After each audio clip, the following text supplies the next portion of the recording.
નમસ્કાર મિત્રો, જય હિન્દ. ફરી એકવાર આપણી યુટ્યુબ ચેનલ પર નવા વિડીયો સાથે આપનું હાર્દિક સ્વાગત કરું છું. જો તમે આ ચેનલ પર નવા હોય તો આપણી ચેનલને સબસ્ક્રાઇબ કરી લેજો, જેથી સરકારી ભરતીને લગતી અવનવી અપડેટ્સ મળતી રહે. અને જો તમે આપણા વોટ્સએપ ગ્રુપમાં જોડાયા ન હોય, તેની લિંક ડિસ્ક્રિપ્શનમાં છે, જ્યાંથી તમે જોડાઈ શકો છો. તો મિત્રો, આજના વિડીયોમાં 3000થી વધુ શિક્ષકોની જે ખાલી જગ્યાઓ પડેલી છે, તેના પર તાત્કાલિક કાયમી શિક્ષકો અથવા પ્રવાસી શિક્ષકોની ભરતી કરવા બાબત જે સમાચાર આવેલા છે તેની વાત કરીશું. એટલે કે 7000 શિક્ષકોની ઘટ સામે માત્ર 4800 શિક્ષકોની ભરતી થઈ છે.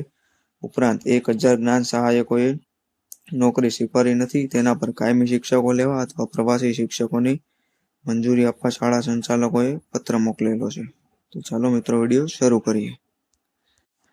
તો મિત્રો, વાત કરવામાં આવે તો રાજ્યમાં સરકારી અને ગ્રાન્ટેડ સ્કૂલોમાં શિક્ષકોની અછત દૂર કરવા જ્ઞાન સહાયક યોજના શરૂ કરવામાં આવી હતી, જે અંતર્ગત 4800 જ્ઞાન સહાયકોની ભરતી કરવામાં આવી. જ્ઞાન સહાયકની ભરતી તો થઈ ગઈ, પરંતુ પૂરેપૂરી ભરતી ના થતા અથવા શિક્ષકો હાજર ન થતા શિક્ષકોની ખાલી જગ્યાઓ હજુ પડી છે, જેને લઈ શિક્ષકોની ઘટ છે, જેને લઈને શાળા સંચાલક મંડળે સીએમને પત્ર લખેલો છે. ઉપરાંત આપણે અગાઉ જોયું તેમ 1000 જેટલા શિક્ષકો હજુ હાજર થયા નથી. રાજ્ય શાળા સંચાલક મંડળે મુખ્યમંત્રી ભૂપેન્દ્ર પટેલને જણાવ્યું હતું કે રાજ્યમાં ગ્રાન્ટેડ સ્કૂલોમાં 7000 કાયમી માધ્યમિક શિક્ષકોની જગ્યા ખાલી હતી, જેની સામે 4800 જ્ઞાન સહાયકની જિલ્લા કક્ષાએ ફાળવણી કરવામાં આવી હતી. કાયમી શિક્ષકોની જગ્યાએ જ્ઞાન સહાયકની ભરતી કરવામાં આવી હતી, જેમાંથી 20% જેટલા એટલે કે 1000 શિક્ષકો હાજર થયા નથી. એટલે મિત્રો, તેની 1000 જેટલા શિક્ષકોની પણ જગ્યા હજુ ખાલી છે. આ ઉપરાંત હાજર થયેલા શિક્ષકોમાંથી 10% જેટલા શરૂઆતના દિવસોમાં આવ્યા બાદ ફરીથી આવ્યા નથી, જેના કારણમાં સ્ત્રી ઉમેદવાર વતનથી દૂર મળી હોય, 4 મહિનાની મુદત માટે નોકરી બાકી છે. એ બધા કારણો તમે જોઈ શકો છો.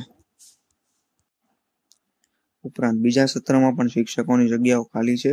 પ્રથમ સત્ર પૂર્ણ થયું અને બીજું સત્ર ચાલુ રહ્યું, છતાં હજુ શિક્ષકોની જગ્યા ખાલી પડેલી છે.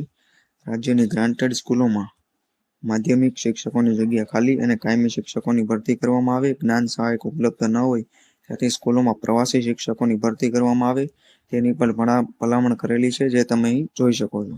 ઉપરાંત ટેટ, ટાટ અને એચટાટ પાસ ઉમેદવારોની એક્સ્ટ્રા યાદી ઉપલબ્ધ કરાવવી જોઈએ, જેથી લાંબી રજા પર જનાર સામે જ્ઞાન સહાયક ઉપલબ્ધ કરાવી શકાય.